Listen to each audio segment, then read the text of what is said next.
안녕하십니까. 저는 오늘 오토데스크 인벤터 데이의 사회를 맡게 된 다우데이터의 전영진이라고 합니다. 정식으로 인사드리겠습니다.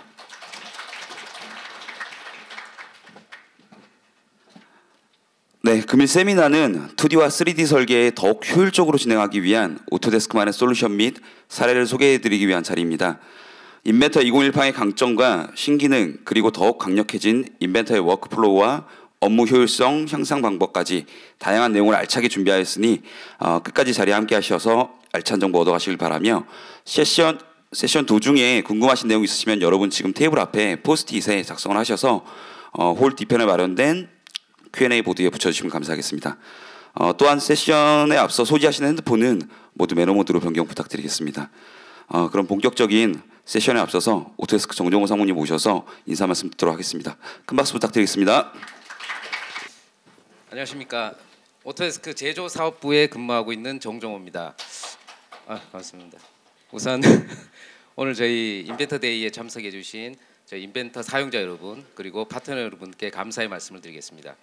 저희가 기획한 인벤터 데이 행사는 전국의 7개 도시에서 그리고 또 온라인 4개 행사를 통해서 인벤터 사용자 여러분 약 1000분의 사용자 여러분들을 만나는 행사로 저희가 목표를 하고 있습니다. 저희 그 인벤터 데이 행사를 통해서 저희가 얻고자 하는 것이 두 가지가 있습니다. 첫 번째는 저희가 일방적으로 준비한 세미나의 내용을 여러분들께 전달하는 것이 아니고 여러분들의 피드백, 질문, 의견들을 다양하게 저희가 청취하고 싶습니다. 그래서 오늘 준비된 포스트잇이라든지 활용해서 뒤에 좀 붙여주시고 그리고 마이크를 통해서 잘 안 들리나요? 마이크를 통해서 여러분들이 많은 질문을 하셔서 더 나은 인벤터를 만드는데 여러분들이 많은 도움을 주시기를 기대를 하고 있습니다. 두 번째 저희가 얻고자 하는 것은 저희가 지난 8월 7일 날 프로덕트 디자인 앤 매뉴팩처링 콜렉션을 출시를 했습니다. 인벤터를 포함해서 나스트라닌 캐드, 해석 솔루션인 나스트라닌 캐드 그리고 캠 툴인 HSM 캠이 프로덕트 디자인 앤 매뉴팩처링 콜렉션에 포함이 되어 있습니다. 나스트라닌 캐드는 단일 제품으로만으로도 약 1000만 원 상당의 제품이었고 HSM 캠 솔루션도 약 300만 원 정도의 제품이었는데 이번에 콜렉션에 포함이 되면서 300만 원 정도로 여러분들이 사용하실 수가 있는데요. 이 가격적인 것만이 중요한 게 아니고 여러분들이 인벤터로 제작된 데이터를 그대로 나스트라닌 캐드로 해석을 하시고 그리고 인벤터로 제작된 데이터를 HSM 캠으로 가공을 하시는 그러한 워크플로우를 저희가 제공함으로써 여러분들께 가치를 제공할 수 있다는 것이 프로덕트 디자인 앤 매뉴팩처링 콜렉션의 핵심 메시지라고 할 수가 있겠습니다. 오늘 저희가 준비한 3가지 세션이 모든 내용들이 인벤터를 중심으로 여러분들의 워크플로우를 향상시킬 수 있는 내용으로 저희가 준비를 했습니다. 그래서 오늘 준비한 저희 내용들이 여러분들 비즈니스에 많은 도움이 되시기를 기대하고 또 여러분들의 많은 그리고 좋은 피드백들을 저희가 많이 들을 수 있기를 희망을 합니다. 그러면 지금부터 인벤터 데이 이벤트를 시작해 보도록 하겠습니다. 감사합니다. 네, 상무님 좋은 말씀 감사합니다. 그럼 지금부터 오토데스크 장원호 이사님과 다우데이터의 소다인 사원의 2D 설계자에게 3D 설계로 전환이 필요한 이유와 3D 설계의 이점, 더욱더 강력해진 인벤터 2018의 강점에 대해서 소개를 통해 본격적인 세션을 시작하도록 하겠습니다. 먼저 장원호 이사님 무대로 모시겠습니다. 큰 박수 부탁드리겠습니다. 안녕하세요. 저는 오토데스크에서 인벤터 기술을 담당하고 있는 장원호입니다. 반갑습니다. 저희가 오늘 첫 번째 이야기를 풀어볼 건데요. 인벤터의 전반적인 얘기를 하면서 데모를 통해서 여러분들께 도움되는 내용들을 보여드리도록 하겠습니다. 대부분 인벤터 유저시죠? 제가 본론에 들어가기 앞서서 요즘 이제 그 화제로 떠오르는 얘기 한 가지만 하고 지나가겠습니다. 요즘 우리가 이제 제조 부분에 있어서 가장 화두로 떠오르는 이야기가 뭡니까? 혹시 여러분들 아시는 거 있나요? 뭐 제조 부분에서 뭐 매스컴도 마찬가지고 여러분들 세미나 많이 가보시면 가장 많이 하는 얘기가 있을 겁니다. 바로 지금 그림에서 보시는 것처럼 인더스트리 4.0 들어보셨죠? 혹시 뭔지 아십니까? 이제 우리말로 표현하자면 4차 산업혁명이라고 보통 얘기를 하더라고요. 저도 이제 산업혁명이 이렇게 4번째로 왔는지 사실 몰랐습니다. 제가 학교 다닐 때 뭐 산업혁명 얘기는 들었지만 이게 1차, 2차, 3차를 나눈 거는 저도 안 지가 얼마 안 됐습니다. 그래서 우리가 산업혁명 하면 뭐 증기기관이 발명이 돼서 그 뒤로부터 이제 기계화가 이루어지고 또 이 산업계에서 나누기는 2차 산업혁명 하면 이제 전기가 들어옵니다. 전기가 들어와서 컨베이어 벨트 시스템이 도입이 되고요. 또 양산이라는 개념이 들어갑니다. 사실 제조업은 이때부터 생산성이라는 어떤 특정한 과제를 가지고 그동안 쭉 싸움을 해왔죠. 그리고 이제 3차 산업혁명 하면은 보통 IT 기술이 접목이 됩니다. 여러분들 PLC라고 들어보셨죠? PLC 컨트롤이 도입이 돼서 어떤 제조 방식이 획기적으로 바뀌게 되는 겁니다. 여기까지가 이제 3차 산업혁명이고요. 지금 이제 우리는 4차 산업 얘기를 하고 있는데 앞에 보시면 1차 산업혁명이 일어난 것이 1784년이라고 되어 있습니다. 지금부터 따져보면 약 230년이 조금 더 되거든요. 다시 말하면 인류의 역사가 굉장히 길잖아요.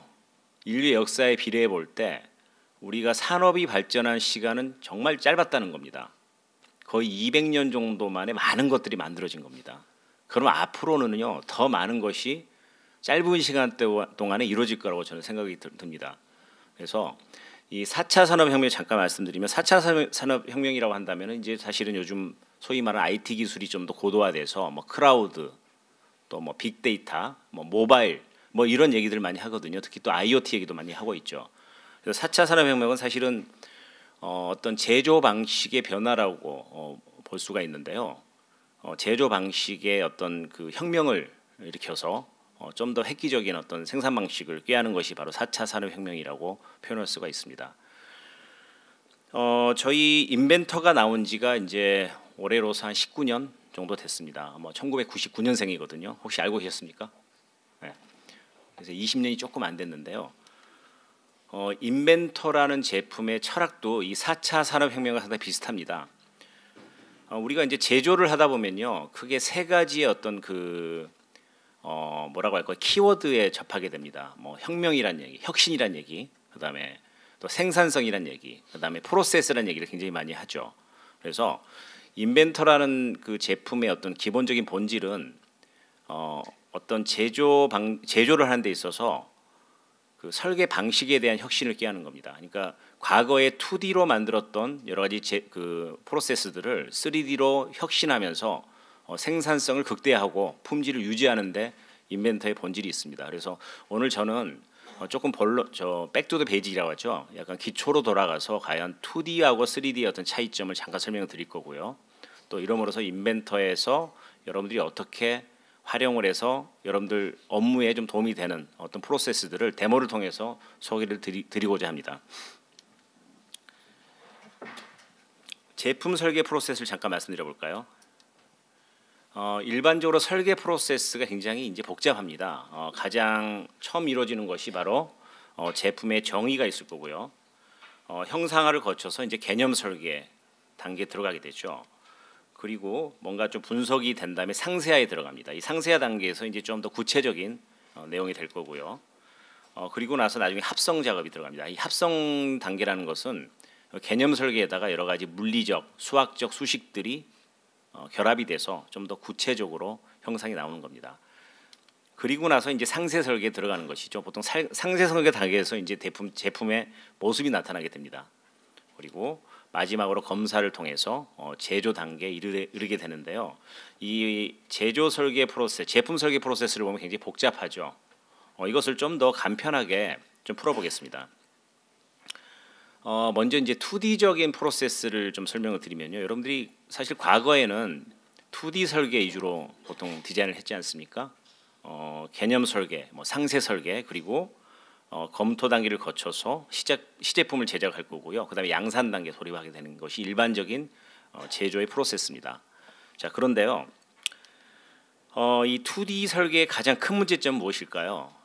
보시는 것처럼 보통 설계 검토 단계에서 문제점들이 해결이 돼야 되는데요. 그렇지 못하고 실제 제품을 제작하거나 양산하는 그 단계에서 문제점이 발견이 돼가지고 리워크하는 경우가 굉장히 많다는 겁니다. 그래서 이런 여러 가지 문제점들을 해결하기 위해서 나온 바로 솔루션이 이제 3D죠. 그래서 인벤터는 바로 3D 프로세스를 지향하는 솔루션입니다. 자, 3D 프로세스를 잠깐 설명드리면 뭐 2D하고 크게 다르지 않지만 실제 설계 단계에서 여러 가지 문제점들, 오류들을 사전에 배제하는 겁니다. 그리고 간섭을 체크한달지 또 심지어는 제품에 최적화를 한달지 그다음에 시각화나 내지는 뭐 BOM 같은 정합성 있는 데이터들을 추출해내는 것이 이제 3D의 어떤 큰 목적이 아닐까 생각이 듭니다. 자, 이것을 이제 우리가 제품의 그 라이프 사이클 수명 주기 관점으로 잠깐 보면은요. 지금 아래쪽에 표가 보이십니까? 아래쪽 표에 보시면은요. 우리가 이제 하나의 제품을 만들 때 상품 기획 단계부터 시작을 해서 폐기되는 단계를 보통 제품의 라이프 사이클이라고 얘기를 합니다. 이 라이프 사이클을 보시면 이제 설계도 있을 거고요, 생산도 할 것이고요, AS도 할 것이고요, 폐기가 이렇게 되는데요. 이 그래프는 굉장히 유명한 그래프입니다. 그래서 이것을 이제 비용적인 관점에서 표현을 하는 건데요. 상품을 기획해서 실제 첫 번째 제품이 나오는 출시까지 출시까지의 단계에서는 어떻습니까? 비용이 발생을 하겠죠. 그리고 출시가 되면 아마 이때부터 이윤이 발생을 할 겁니다. 맞죠? 그리고 이제 폐기가 되는 단종이 돼서 들어가면 그 뒤로부터 AS만 좀 들어가겠죠. 그래서 이것을 좀 더 이제 개선을 시키게 되면요. 어떻게 개선하냐? 위에 보시는 것처럼 프로세스 개선을 하는 겁니다. 이를테면 2D에서 문제점들을 3D를 쓰면서 해결하는 것이죠. 뭐 3D의 장점이라면 초기 설계부터 바로 생산성이나 품질 검토가 이루어진다는 것이 큰 특징이고요. 또 문제점들을 제작 이전에 모두 해결을 해서 전체적인 리드 타임을 줄인다는 것이 3D의 가장 큰 본질이라고 할 수가 있습니다. 자, 그래서 이제 이 파란색 그래프는 이 3D 제조 프로세스를 적용을 했을 때 이러한 결과가 얻어지는 것입니다. 제품의 출시 시간을 좀 줄일 수가 있고요. 그럼으로써 이익을 증대시킬 수 있는 그런 그림으로 발전할 수가 있는 것이죠. 이게 이제 3D가 가고자 하는 근본적인 본질입니다. 그래서 과연 3D를 제대로 썼을 때 어떤 결과가 얻어지는지를 사례를 한번 모아봤습니다. 정성적 효과, 정량적 효과 두 가지로 나눌 수가 있고요. 이것을 비용과 그다음에 품질과 그다음에 시간 세 가지 관점에서 표현을 해봤는데요. 품질적인 관점에서는 아무래도 이제 사전에 문제점들이 제거되기 때문에 불량 요소들이 많이 없어진다는 것. 그다음에 비용적인 문제에서도 마찬가지로 리어쿠가 굉장히 줄어들겠죠. 그래서 결과적으로 보시면요, 괄목할 만한 부분이 바로 설계 변경 부분입니다. 설계 변경 수가 굉장히 줄더라. 역시 마찬가지로 부품의 재가공, 리어쿠가 굉장히 줄더라는 것이 이제 도드라진 특징이라고 볼 수가 있습니다. 또 A사 말고 B사 사례도 잠깐 살펴보면 이 결과치만 제가 분석을 해봤는데요. 보시는 것처럼 역시 마찬가지로 설계 변경 건수가 괄목할 만할 정도로 줄어들다는 걸 볼 수가 있고요. 그리고 자재 발주 오류, 즉 BOM의 정합성이 좋아지기 때문에 자재 발주 오류가 줄어든다. 그럼으로써 전체적으로 제품의 어떤 그 개발 기간이 단축된다는 것을 통계적으로 볼 수가 있습니다. 자, 이렇게 이제 우리가 3D로 가고자 하는 여러 가지 과정에서 오토데스크는 그동안 인벤터를 중심으로 많은 제품들을 진화시켜 왔습니다. 그래서 이 중에 이제 가장 중심 제품이 인벤터가 되겠고요. 그 외에 여러 가지 여러분들이 제조를 하는 데 있어서 문제점들을 해결하기 위한 솔루션들이 탑재가 되어 왔죠. 그래서 최근에 PDMC가 출시가 되게 되었습니다. 제가 PDMC라는 제품을 그 워크플로우 관점에서 잠깐 설명을 드리겠습니다. 우리가 제품 개발 전체 프로세스를 나열을 해보면요, 크게 네 가지 축으로 표현할 수가 있습니다. 여러분들이 아시는 설계라는 바로 축이 하나가 있죠. 그동안 우리는 이제 과거에는 그 2D를 가지고 보통 설계를 했을 겁니다. 2D 도면이라는 것이 사실 목적이 됐겠죠. 그래서 이 2D 도면이 목적이다 보니까 그 많은 여러 가지 환경들을 갖다 다 해결할 수는 없을 겁니다.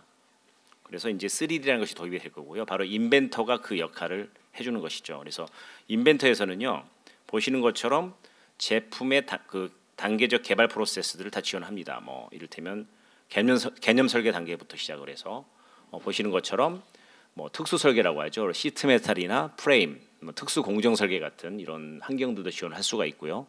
그다음에 3D에서는 뭐 도면이랄지 렌더링 같은 아웃풋 데이터들을 또 낼 수가 있습니다. 이 설계를 하면서 굉장히 중요한 것이 또 하나 있습니다. 바로 데이터 관리 축이고요. 그 전에 네비스웍스 같은 솔루션에서는 그 인벤터나 또 내지는 나비스 저기 뭐죠, 일종 레빗 같은 건축 캐드에서 만든 데이터들 하나로 합쳐서 DMU할 수 있는 그런 환경도 지원하고 있습니다. 자, 그다음에 이제 설계와 병행해서 가는 것이 바로 데이터 관리 축인데요.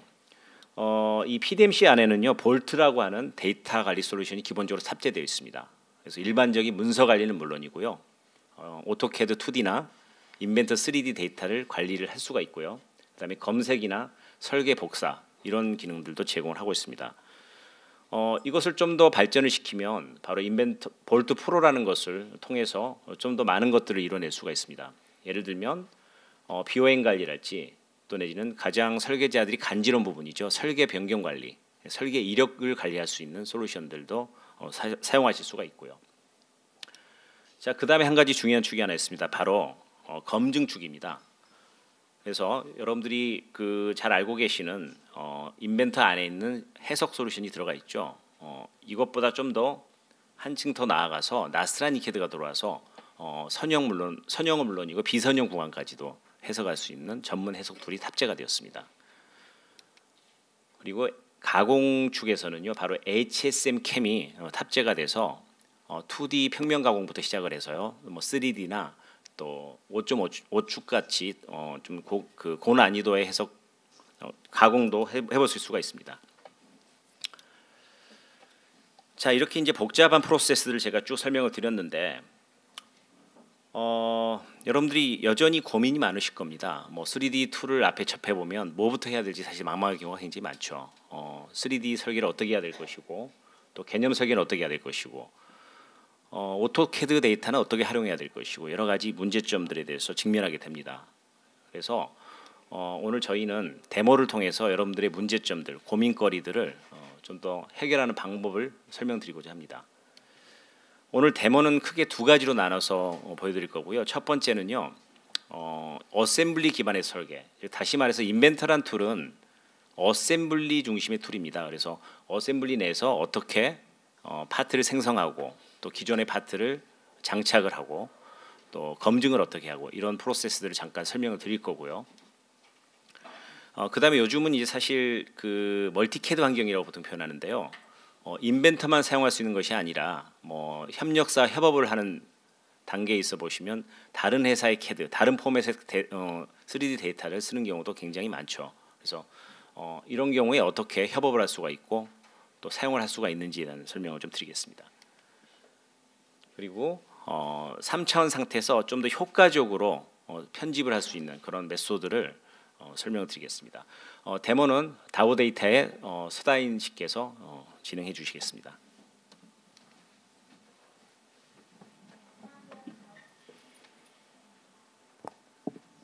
네, 안녕하세요. 다오데이터 기술팀 서다입니다.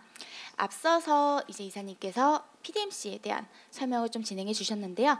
저는 이제 여러분들이 자주 보시는 인벤터 워크플로우를 통해서 우리가 PDMC를 어떻게 활용을 하고서 왜 인벤터를 사용을 해야 되는 부분을 중심적으로 데모를 통해서 진행을 해드릴게요. 또한 저희 데모를 통해서 보실 수 있는 부분은 상단에 보시는 볼트, 오토데스크 PDM 프로그램이죠. 아시는 분들도 계시겠지만 인벤터 환경 안에서 이제 완벽하게 인베디드 되어 있기 때문에 설계자가 이제 다른 프로그램을 실행하실 필요도 없고 자기 작업창 안에서 서버에 있는 데이터를 불러들이고 다시 체크인하는 일련의 과정을 한 인벤터 안에서 진행을 하실 수가 있는데요. 이 내용 동안 오늘 데모를 통해서 한번 살펴보도록 하겠습니다. 지금 보시는 환경은 인벤터 어셈블리 환경이고요. 보시면 하단 쪽에 보시면 아시다시피 한 부품이 한 1600개 정도 자동차 부품이에요. 기어 박스도 있고 아마 엔진도 있고 안쪽에 페달 박스는 제가 꺼버렸지만 그런 내용들이 이제 많이 붙어 있는데 이런 라지 어셈블리도 인벤터 내에서는 이제 쉽게 핸들링이 가능하신 점을 볼 수가 있습니다. 인벤터 환경에서 조립품을 한번 진행을 해볼게요. 조립하시는 분들 많이 조립을 진행해 보셨겠지만 제가 조립을 하기 위해서 좀 필요한 부품만 키도록 하겠습니다. 모델링을 하실 때 인벤터에서는 이제 작업하는 부분만 표현할 수 있는 LOD 기능을 제공하고 있는데요. 왼쪽에 보시면 표현을 통해 가지고 제가 원하는 뷰를 표현하거나 억제를 통해 가지고 메모리 사용량을 줄이기 때문에 아까 전보다 조금 더 손쉽게 진행을 하실 수가 있겠죠. 또한 죄송합니다. 또한 제가 아까 볼트를 말씀드렸지만 볼트는 이제 저희가 데이터를 관리하는 툴입니다. 왼쪽에 보시는 탭을 확인하시면 파란색으로 보이시는 부분, 또 이제 잠겨 있는 또는 이제 가로줄 쳐 있는 부분들을 보실 수가 있는데, 파란색으로 나타내 있는 거는 제가 체크아웃, 지금 작업하고 있는 부품들을 말씀드리는 거고, 잠겨져 있는 거는 이미 저희가 출도 또는 릴리즈가 되었기 때문에 읽기 전용으로밖에 열릴 수 없는 파일을 말씀드립니다. 마지막으로 제가 가로줄로 되어 있는 거는 설계가 이런 큰 단위의 부품 조립품이 진행이 되게 되면 실시간으로 어떤 사람들은 설계를 진행을 하고 있고 어떤 사람들 설계를 진행 안 하고 있는데, 누가 언제 지금 설계를 진행을 하고 있는지 서버에서 데이터를 끌고 왔는지를 바로바로 확인을 할 수가 있고요. 가까이 커서를 갖다 대게 되면 체크아웃 대상이 누구인지도 확인을 하실 수가 있습니다. 다시 조립품 환경으로 돌아갈게요. 부품을 하나 삽입을 해보도록 하겠습니다. 부품도 볼트 내에서 불러드리도록 할게요. 배치를 클릭을 하시고요. 볼트에서 파일 선택이라는 게 뜻입니다. 사실상 저희가 윈도우 환경이랑 별로 큰 차이가 없기 때문에 검색을 통해 가지고 진행을 해볼게요. 검색이 전반적으로 비슷하지만 조금 다른 점 하나는 특성별 검색이 가능하다는 점입니다. 또한 저희가 사실 자주 사용하는 최근 사용 내역이 표시가 되기 때문에 오늘은 모든 특성에 Shift 택이라고 되어 있는 파일을 선택해 보도록 할게요. 아시는 분들이 계실지도 모르겠지만 최근 인벤터에서는 멀티캐드 환경을 지원을 해요. 한마디로 인벤터의 파일 RPT나 IAM 파일뿐만 아니라 하단에 보시면 파일 형식이 여러 가지가 있는데 익숙하신 파일들 많으실 거예요. 저희가 갑자기 협력업체라든지 또는 외주업체에서 파일을 받게 되면 스텝 파일이라든지 다른 파일로 변환 과정을 거쳐서 조립을 진행을 하게 되는데, 그런 일련의 과정 필요 없이 여기에 있는 파일 그대로 여셔가지고 배치 또는 오픈을 진행을 하시면 되겠습니다. 제가 선택한 파일 하나도 인벤터 파일이 아닌 다른 확장자 명을 가지고 있는 파일인데 다른 변경 필요 없이 열기 클릭을 해보시면요, 자동으로 파일이 열리는 걸 확인할 수가 있습니다. 제가 파일을 열 때 옵션으로 서피스만 공면만 선택을 할 건지 아니면 모델 형상을 모두 다 불러올 건지 등에 대한 옵션을 지정을 할 수가 있고요. 조립품 관련해서도 인벤터 환경과 다르지 않게 지정을 할 수가 있습니다. 클릭을 하시면 중심축을 잡으실 수가 있고요.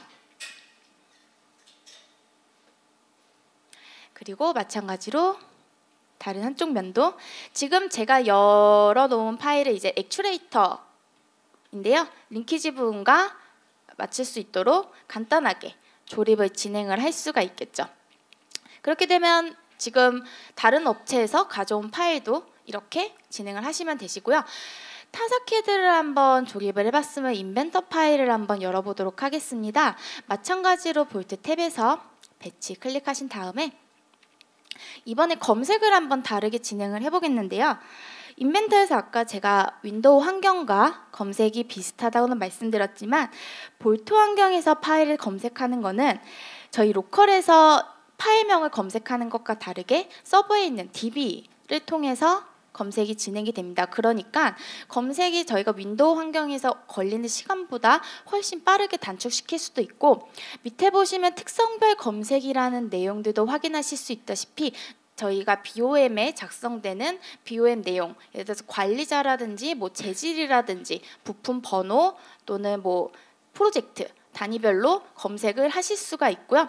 검색 속도가 워낙 빠르기 때문에 작업자들이 평소에 설계 내용 찾고 검색하는 데 되게 많은 시간을 보내는데, 그런 것들을 줄이고서 설계 시간에 조금 더 투자를 하실 수가 있겠죠.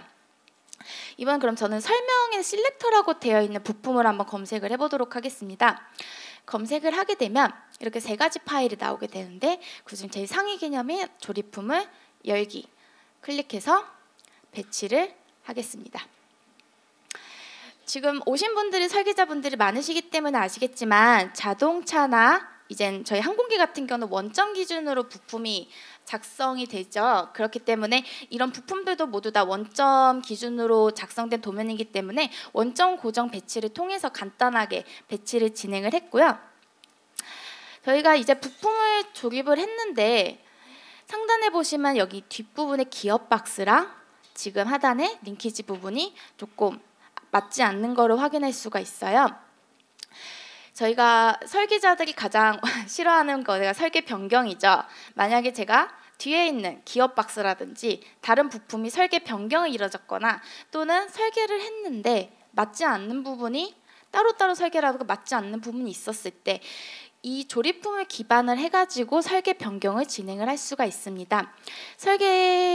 링키지 부분의 설계 변경을 진행을 할 거고요. 더블 클릭하시면 설계 변경 환경으로 들어가게 됩니다. 보시면 왼쪽 트리 구조에 어떠한 내용으로 모델링이 작성되는지 확인이 가능하지만 다이렉트 에디팅을 통해서 작업을 진행을 해볼게요. 직접 편집, 영어로 다이렉트 에디팅이라 그러죠. 저희가 이 부분을 조금 더 늘려보도록 하겠습니다. 원하시는 면 선택하고 스냅 대상을 기어 박스의 윗면으로 잡아줍니다. 그러면 사이 값을 측정해가지고 저희가 돌출할 필요 없이 바로 기어 박스에 맞춰서 작성이 가능하고요. 하단 부분도 마찬가지입니다. 하단 부분도 원하시는 평면 선택해서 스냅 대상 위치 찍어주시기만 하면 자동으로 작성이 되죠. 저희가 다이렉트 에디팅을 진행하지 않는다면 여기에 평면 만들어서 형상 투영해서 돌출하는 일련의 과정을 여러 번 거쳐야 되는데 직접 편집으로 간단하게 작성을 하고 만약에 저희가 기어 박스가 수정이 됐다 하더라도 링키지가 자동으로 크기가 조절이 되기 때문에 다른 일련의 과정을 줄일 수가 있습니다. 그리고 저 살펴보니까 액추레이터랑 링키지 부분의 축이 맞지가 않죠. 이거는 스케치를 수정해서 변경을 해볼게요. 스케치를 편집에 들어가서 스케치에 되어 있는 축과 그리고 액추레이터의 축을 연결해 보도록 하겠습니다. 형상 투영을 먼저 잡아주시고 중심점에 대한 기준점을 일치시켜 주시면 스케치가 자동으로 변경이 되고요. 스케치 마무리를 하게 되면 스케치 형상에 따라서 모델링도 변경이 돼요. 아까 전에 말씀드렸다시피 다이렉트 에디팅을 통해서 이쪽 부분에 있는 축도 한번 살짝 올려보도록 하겠습니다. 다이렉트 에디팅에서 아까 전에는 이동을 통해서 크기를 조절을 했지만 이번에 이동 명령을 통해서 위치를 잡아주시고요. 여기 위치에 있는 대상을 액추레이터의 상단 부분과 연결을 하게 되면 자동으로 위치가 조정이 되게 되죠. 그러면 저희가 이거 삭제를 하거나 스케치를 변경하실 필요 없이 만약 형상 투영을 통해 가지고 스케치를 변경을 했다면 남아있는 스케치의 형상이라든지 다른 내용들을 통해서 아마 오류를 많이 겪으셨을 거예요. 그렇기 때문에 지금 직관적으로 설계 변경을 하시는 걸 사용을 하신다면 조금 더 편리하게 사용하실 수가 있겠습니다. 그래서 마지막으로 연결 부위까지 찍게 되면 설계 변경이 완료되고 아시다시피 변경된 부품들은 다시 도면으로 적용이 되기 때문에 도면의 수정까지도 완벽하게 진행을 하실 수가 있습니다. 첫 번째 데모 잘 보셨죠? 어떻습니까? 과거보다 굉장히 설계 방법론이 바뀌었죠. 그래서 좀 더 쉽고 빠르고 효과적으로 디자인 체인지를 할 수 있는 것을 이제 잠깐 보셨고요. 두 번째 데모도 계속 이어서 할 건데요. 두 번째 데모는 이제 먼저 설계 복사라는 개념을 잠깐 쓸 겁니다. 여러분들이 아마 그 설계를 하실 때 무에서 유를 만드는 것보다는요 기존 데이터를 활용을 해서 편집 설계하는 게 굉장히 많죠. 이럴 때 어셈블리 데이터 관점으로 보게 되면 해당되는 도면이랄지 관련된 부품들이 한 번에 따라오게 해야 되겠죠. 그래서 이런 게 굉장히 어려울 텐데요. 바로 이 볼트를 통해서 설계 복사를 하실 수가 있습니다. 이 프로세스를 잠깐 보여드릴 거고요. 그다음에 여러분들이 아마 이제 2D 오토캐드를 굉장히 많이 오랫동안 사용하셨을 텐데 또 익숙하기도 하고요. 오토캐드 데이터를 활용하는 것을 그동안 저희는 많이 진화를 시켜왔습니다. 뭐 과거에는 지오메트리를 카피해서 붙여놓고 이런 방법으로 작업을 했습니다만 최근에 오토캐드 언더레이드라는 기능이 들어와서 바로 오토캐드 데이터를 좀 더 효과적으로 활용할 수 있는 방법이 들어와 있습니다. 이 부분을 잠깐 설명을 드릴 거고요. 그다음에 이제 그 인벤터가 자랑하는 기능입니다. 바로 펑셔널 디자인, 즉 설계 가속기인데요. 뭐 볼트, 너트 같은 것은 물론이고요. 베어링이랄지 여러 가지 요소들을 효과적으로 장착하는 그런 메소드 아날리지를 이제 설명을 드릴 겁니다. 그다음에 이제 3D CAD의 장점이죠. BOM을 추출을 해볼 거고요. 또 마지막으로 이 만들었던 파트의 어떤 그 해석, 시의 해석을 통해서 문제가 있는지 없는지를 밸리데이션 해볼 수 있는 프로세스까지 진행해 보겠습니다.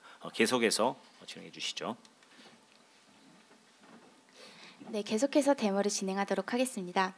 아까 제가 볼트에 대한 이제 데이터 관리 툴에 대한 설명을 조금 많이 드렸는데요. 지금 설계 복사에 관한 내용도 함께 연관돼서 설명을 한번 좀 드릴게요. 저희가 설계가 진행이 되게 되면 이 설계가 정말 안전한지 아니면 이거를 변경을 해야 되는지에 대해서 검토를 하게 되죠. 그래서 보통 시뮬레이션을 많이 사용하실 거예요. 시뮬레이션 사용해서 저희가 변경이 지시가 되게 되면 그거에 관련돼 가지고 설계 변경이 진행이 되게 되는데 제가 오늘 볼 이 부품을 통해서 한번 진행을 해보도록 할게요. ECO라고 많이 들어보셨죠? 저희가 이제 설계 변경 작업 지시를 내리게 되는데 이러한 내용의 상태들을 볼트에서 바로 확인할 수가 있습니다. 첨부되어 있는 파일도 확인할 수 있기 때문에 원하시는 파일 선택하시고 저는 시뮬레이션 돌려놓은 리포트를 한번 살펴볼게요. 벨크랭크에 대한 분석 내용인데 쭉 그 내용 보시다 보면 하단 쪽에 보시면 힌지 부분에서 조금 부품에 대한 오류가 생기는 게 많이 보실 수가 있습니다. 그래서 이 부품을 한번 제가 수정을 오늘 진행을 해보도록 할 거고요. 수정을 하기 위해서 보통 어떻게 진행을 하나요? 저희가 새로운 부품을 만드는 경우는 거의 없고 기존 제품을 응용해서 만들거나 또는 사본을 작성해가지고 변형을 하죠. 근데 인벤터를 많이 사용해 보시면 아시겠지만 컨트롤 C, 컨트롤 V를 해서 조립품을 복사하게 되면 링크 관계가 손실되게 되거나 또는 원하는 도면을 찾지 못하는 경우도 많아요. 그래서 저희가 볼트 환경을 통해서 도면 복사를 진행을 할 거고요. 원하시는 파일 클릭하신 다음에 설계 복사 진행하시게 되면 조립품에 대한 하단 트리 구조가 확인이 되고 제가 원하는 파일 선택하신 다음에 복사 위치를 지정을 합니다. 지정을 하게 되면 제가 어느 위치에 복사가 될 건지 확인이 되고요. 파트 번호가 자동으로 넘버링이 되기 때문에 원하시는 순번 체계로 진행을 하시면 되시겠죠. 그럼 굳이 이름을 따로 지정하실 필요 없이 발번 체계를 따라서 파트가 새로 생성이 되게 됩니다. 복사를 진행을 하게 되면 이 링크 관계가 깨지지 않고서 제가 아까 선택한 위치에 파일이 복사가 된 거를 확인하실 수가 있고 제가 복사를 진행할 당시 첨부 파일도 클릭을 했기 때문에 복사하는 대상에 관련돼 있는 도면이나 IPM 파일도 바로 확인을 할 수가 있습니다. 도면을 한번 열어보도록 하겠습니다. 부품을 하나 열어보면 아까 저희 시뮬레이션 리포트에서 본 벨크랭크 파일을 볼 수가 있고요. 이쪽 부분의 힌지 부분에서 영향을 미쳤으니 그 파일을 한번 수정해 보도록 할게요. 원하시는 부품 아까 전처럼 수정 들어가시고요. 이번에는 수정을 처음부터 시작하는 게 아니라 저희가 많이 2D CAD 많이 사용하시죠? 2D 레가시 도면도 많으실 거고요. 그 도면을 활용해 가지고 모델링을 진행을 해볼게요. 2D 도면을 활용해 가지고 3D 모델링을 탑다운 설계를 많이 해보신 분들도 있으시겠지만 아마 컨트롤 C, 컨트롤 V 그냥 객체만 불러와 가지고 모델링을 진행하셨을 거예요. 하지만 오늘은 그 모든 링크 관계를 유지한 채로 바로 업로드될 수 있는 내용을 보여드릴 거고요. 원하시는 파일 선택하신 다음에 열기 클릭해서 평면 잡아주시고 중심점을 잡습니다. 중심점을 잡으면 이렇게 2D 파일이 불러져질 거고요. 이 모든 파일을 다 사용할 게 아니니까 가시성을 해제를 해주겠습니다. 원하는 도면 레이어만 선택하고 확인 누르고요. 위치가 중심점과 맞지 않기 때문에 위치도 좀 옮기겠습니다. 변환을 통해서 중심점을 새로 지정을 해주면 도면 파일이 자동으로 옮겨진 거 확인할 수가 있겠죠. 이 2D 도면을 기반으로 작성을 할 거기 때문에 새로운 모델링을 작성하기 위한 평면 스케치를 진행을 하겠습니다. 평면 스케치를 진행한 후 이 2D 형상을 투영을 해야겠죠. 원하는 객체만 선택해서 투영을 진행을 하겠습니다. 투영을 진행을 하는 것도 저희가 루프를 따라서 진행을 할 수도 있고 선의 객체 따로 선택을 할 수 있기 때문에 원하시는 객체만 선택해서 형상 투영을 해주시면 되고요. 형상 투영이 되셨으면 치수도 한번 간단하게 입력해 보도록 하겠습니다.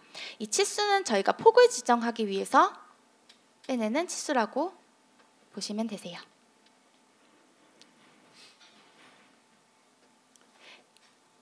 그리고 스케치 마무리. 그럼 저희는 이제 형상 투영된 객체만 선분만 필요하기 때문에 나머지는 가시성을 끄겠습니다. 이제 모델링을 진행을 하면요. 형상을 만들어 보도록 하겠습니다. 돌출 명령을 통해서 필요한 객체 선택해 주시고 아까 높이도 측면도 기준으로 해서 저희가 대칭을 나중에 만들 거기 때문에 딱 반으로 되는 치수로만 입력을 할게요. 스케치는 계속 켜놓고 살 빼기도 진행을 하겠습니다.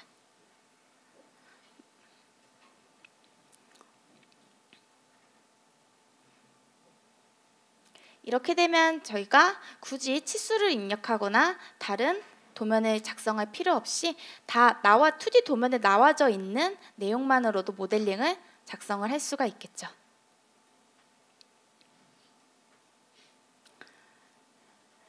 그리고 못따기가 필요하시다면 못따기를 진행을 하실 수도 있지만 시간 관계상 못따기는 하나 정도로만 하고 넘어가도록 하고요. 저희가 도면이 완성이 되었으면 내부에도 아마 집어넣어야 될 거예요. 그 내부를 보기 위해서는 지금 불편하니까 반단면도를 통해서 단면을 끊어주시고요. 그러면 XZ 평면으로 확인해 주시고 똑같이 돌출 명령을 통해서 작성을 해주시는데 이 프로파일 내용도 저희가 원하는 선택한 면 점까지 빼실 수가 있습니다. 이쪽까지 빼고 내부 객체 하나 더 작성해 보도록 하겠습니다.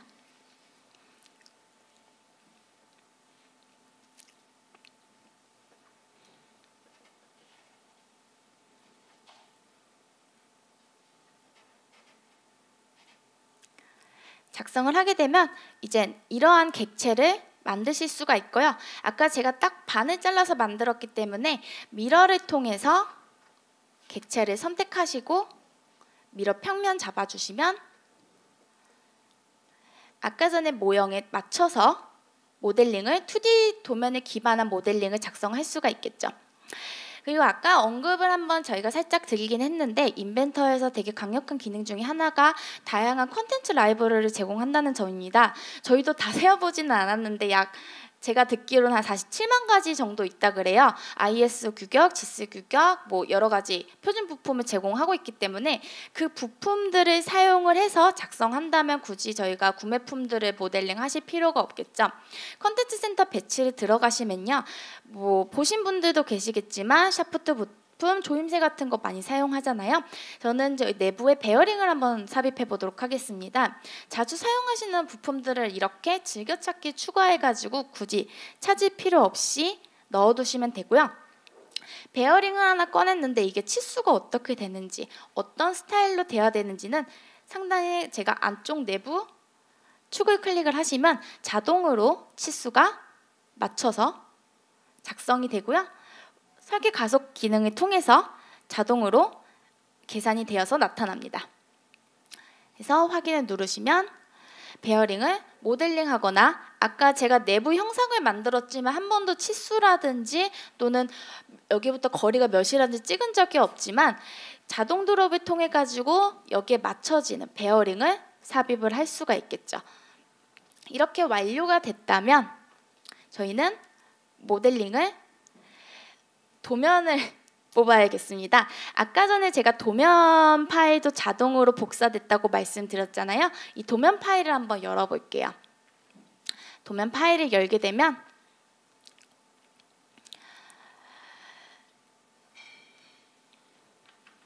아까 전에 형상에서 굳이 다시 도면을 칠 필요 없이 형상 변경된 그대로 도면 파일이 적용이 되고요.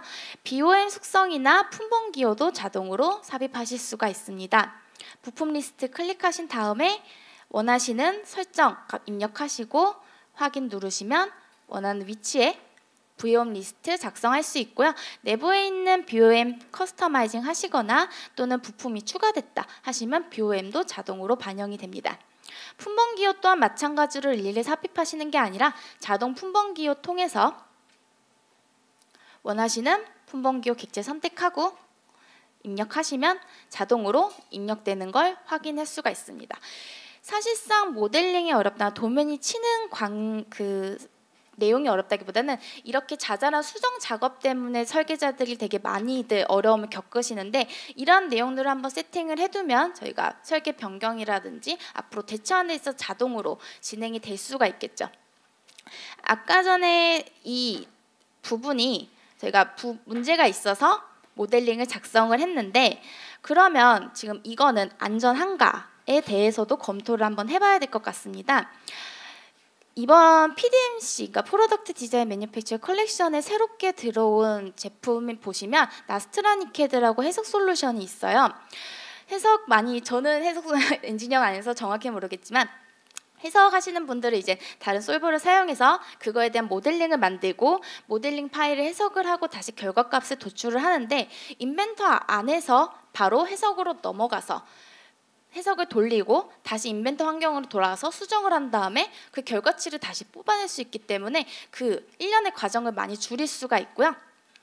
이 파일을 열어서 진행을 해보도록 할게요. 환경에 들어가셔서 보시면 응력 해석이라는 게 있고 오토데스크 인캐드라는 탭을 확인할 수가 있습니다. 나스트란 솔버를 사용해 가지고 응력 해석을 진행할 수가 있고요. 내부로 들어가시게 되면 기본 설정 값에서 하중, 구조 조건, 커넥터 등을 작성을 해가지고 해석을 돌릴 수가 있는데 시간 관계상 제가 미리 지정을 해놓은 내용으로 한번 살펴보도록 할게요. 보시면 간단하게 제가 커넥터라든지 구속 조건 그리고 하중값 그리고 내용들을 입력을 하고 메시를 나눴습니다. 메시를 나눈 다음에 실행을 해서 결과값을 확인을 해보시면 되겠죠. 결과값을 계산을 하고 있습니다.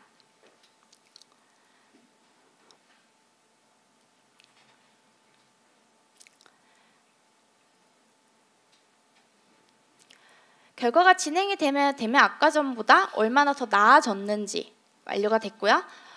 어떻게 우리가 변형을 해야 되는지에 대해서 조금 더 빠르게 체크를 해볼 수가 있겠죠.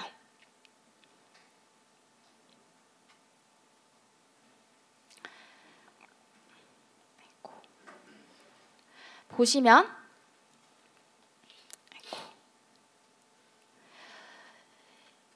나스트란의 장점은 선형 해석뿐만 아니라 비선형 해석, 열 전달, 응력 해석 등은 모두 다 제공을 하고 있고요. 지금 스트레스 부분을 보시면 이쪽 부분에 대해서 맥스 값이 나와서 여기가 취약하다는 내용을 확인하실 수가 있습니다. 이렇게 확인이 됐을 경우 그러면 우리가 다시 모델링을 파일을 열어가지고 제공을 해야 되나, 나스트란 인캐드 마침만 클릭해가지고 모델링만 수정을 하면 돼요. 근데 모델링을 수정을 하는데 아까 전처럼 모델링 파일 하나하나 수정을 하는 게 아니라 오토캐드 기반으로 되어 있는 저희가 캐드 파일만 수정을 하면 인벤터 파일에서 바로 업로드 되는 거를 한번 확인을 해보도록 하겠습니다. 아까 제가 작성한 모델링 파일이고요. 설정하기에 앞서서 체크인을 통해서 서버에다가 모델링을 한번 올려볼게요. 확인을 누르고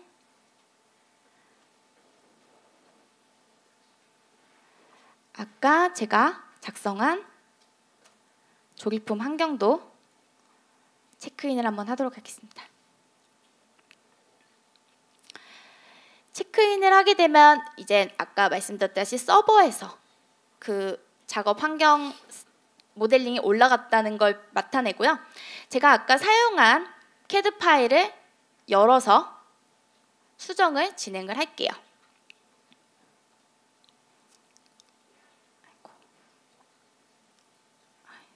제가 모형에서 봐야 되는데 오토캐드의 열기 통해 가지고 파일을 열겠습니다.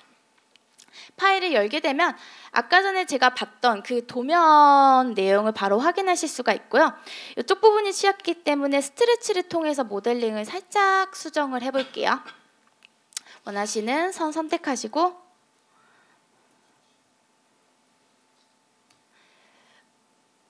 위쪽으로 조금만 이동을 하도록 하겠습니다.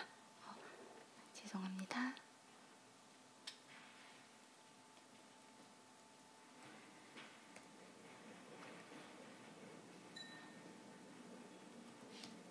하게 되면 이쪽 부분에 이제 하중을 그러니까 힘을 더 집중을 시키기 때문에 이쪽이 좀 더 견고해지게 되겠죠. 그래서 제가 선택을 조금 미흡하게 해서 다시 한 번만 조금 올릴게요.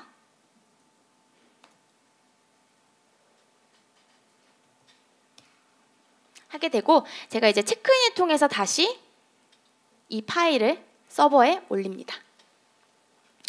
해서 하게 되면 아까 인벤터 파일로 다시 돌아갔을 때 인벤터 파일에서는 아까 전에 지금 보이시는 CAD 환경이 링크가 되어 있어가지고 아마 같이 동기화를 진행을 하게 돼요.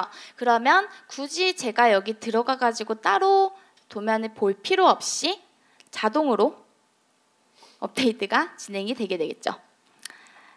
누르시면 상단에 보신 업데이트 환경이 아이콘이 실행이 되는 게 보이시고 로컬 업데이트 클릭하시게 되면 자동으로 제가 2D에서 변경된 도면을 3D에서도 반영될 수 있는 이 내용이 어떻게든 언데레이라 보시면 되시겠습니다. 여기가 CAD를 사용을 하고 기존 도면을 사용하지만 그 선에 대한 객체만 사용하는 게 아니라 그런 모든 정보값을 이용해서 사용을 한다면 조금 더 효율적으로 설계를 진행하실 수 있을 것 같습니다. 그러면 더 혹시 나중에 질문 있으시면 진행해 주시고 저희 도면을 여기까지 마치겠습니다. 네, 잘 보셨죠? 혹시 질문 있으시면요 앞에 있는 포스트잇에다 작성하셔가지고요 뒤쪽에 좀 붙여주시면 저희가 나중에 따로 답변을 드리도록 하겠습니다. 네, 감사합니다.